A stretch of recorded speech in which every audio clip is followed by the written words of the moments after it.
Alors, le projet que je pensais présenter au Musée des Beaux-Arts, c'était une suite en fait.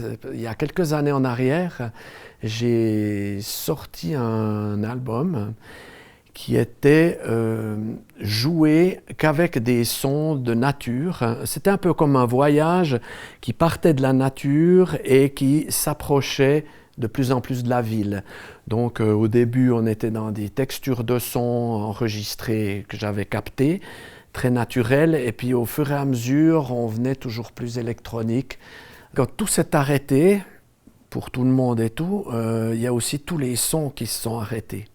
Et d'autres sons sont nés, c'est des sons qu'on entend moins, hein. Et puis on a tous remarqué que la nature, si on continuait comme ça quelques années, elle reprenait le dessus. Et puis ça m'a relancé dans mon ancien projet, et puis je me suis dit, mais il y a sens que il faut que je continue ça maintenant. Bien sûr, c'était le temps à aller se promener et puis enregistrer en fait ces sons vides, très très vides. Puis je me suis stocké des sons, je les ai coupés, je les ai réécoutés. Et puis gentiment, je me suis dit, continuons ce projet qui s'appelle Micromonde.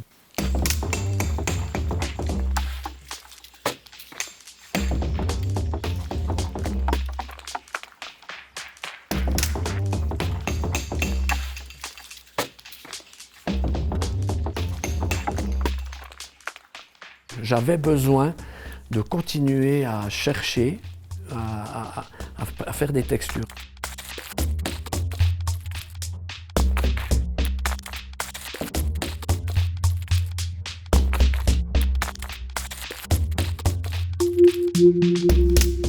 Dans la pièce que j'allais présenter, donc tous ces sons qui sont enregistrés finissent en ce qu'on appelle d'échantillonnage, et je travaille avec ce programme ici.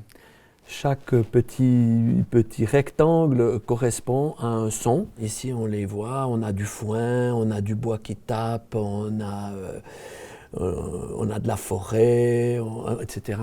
Donc, tous ces éléments-là, je les prépare pour qu'ils fassent en fait des scènes. Et puis qu'au moment où je joue la pièce, j'ai déjà plus ou moins une préparation des scènes, et après je reviens dans chaque élément sonore et je le travaille en live.